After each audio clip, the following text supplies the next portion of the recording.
Ako se u svom životu osjećaš kao da stojiš na mjestu i ne napreduješ, vjerovatno čekaš predugo da neke stvari se same dogode. Na kraju ću ti pokazati kako prekinuti taj čekanje i krenuti ka svojim ciljevima, ali prvo, malo o meni. Ja sam dio Snaga uma tima koje vam pomaže da razvijete snažan karakter i mentalni stav.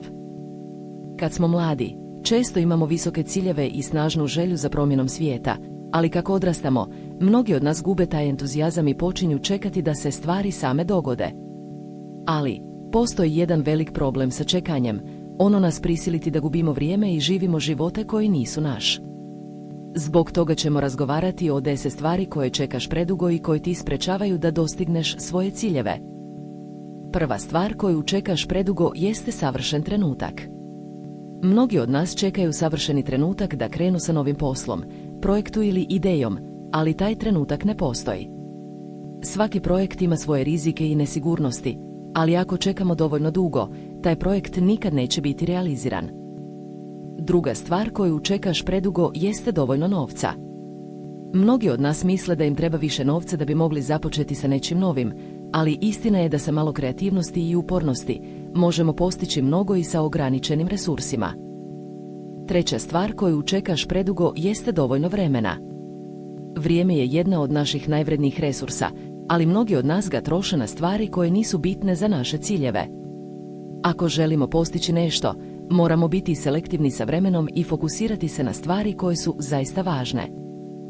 Četvrta stvar koju čekaš predugo jeste dovoljno znanja. Mnogi od nas misle da im treba još mnogo znanja da bi mogli započeti sa nečim novim, ali istina je da sa malo praktičnog iskustva i učenja možemo postići mnogo više nego što mislimo. Peta stvar koju čekaš predugo jeste odobrenje drugih. Mnogi od nas čekamo da drugi ljudi odobre naše ideje ili projekte, ali istina je da nam treba samo naša vlastita podrška i vjerovanje u sebe da bismo uspješno realizirali što smo zamislili. Šesta stvar koju čekaš predugo jeste idealan partner ili tim.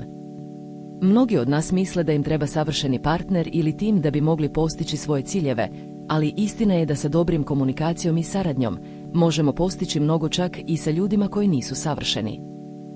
Sedma stvar koju čekaš predugo jeste dovoljno iskustva. Mnogi od nas misle da im treba više iskustva da bi mogli započeti sa nečim novim, ali istina je da sa malo hrabrosti i upornosti možemo postići mnogo i sa malo iskustva. Osma stvar koju čekaš predugo jeste dovoljno sigurnosti. Mnogi od nas čekamo da budemo potpuno sigurni u svoje sposobnosti da bi mogli započeti sa nečim novim, ali istina je da sigurnost ne postoji i da smo uvek na neki način nesigurni. Deveta stvar koju čekaš predugo jeste savršen plan. Mnogi od nas misle da im treba savršen plan da bi mogli započeti sa nečim novim, ali istina je da nikad nećemo imati savršen plan i da je važno da krenemo i počnemo raditi. Deseta stvar koju čekaš predugo jeste dovoljno uspjeha. Mnogi od nas misle da im treba još mnogo uspjeha da bi mogli biti zadovoljni, ali istina je da uspjeh nije krajnji cilj, već proces koji se odvija tokom našeg života. Sada, kao što sam vam obećao, ću vam pokazati kako prekinuti čekanje i krenuti ka svojim ciljevima. Prvo, identifikujte šta vas sprečava da krenete, a zatim napravite listu koraka koji ćete preduzeti da biste dostigli svoje ciljeve. Ako želite da radiš na sebi i razvijaš mentalnu snagu, zapratite Snaga uma i uključite zvonče. Stegnut biceps zvono.